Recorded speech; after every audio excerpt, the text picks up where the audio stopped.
ఎదురు చూస్తున్నదిరా ఈ దేశం, ఎర్ర పొద్దు పొడిచే ఆ రోజు కోసం. కలలు గంటున్నదిరా ఈ దేశం, కమ్యూనిజం నిజమయ్యే కాలం కోసం. విలువలున్న సమసమాజ స్థాపన కోసం, విలువలున్న సమసమాజ స్థాపన కోసం.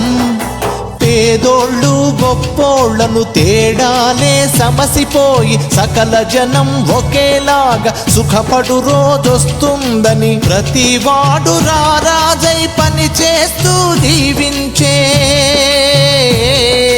ప్రతివాడు రారాజై పని చేస్తూ జీవించే స్వచ్ఛమైన స్వేచ్ఛను ఈ నేల తల్లికిస్తుందని ఎదురు చూస్తున్నదిరా ఈ దేశం, ఎర్ర పొద్దు పొడిచే ఆ రోజు కోసం.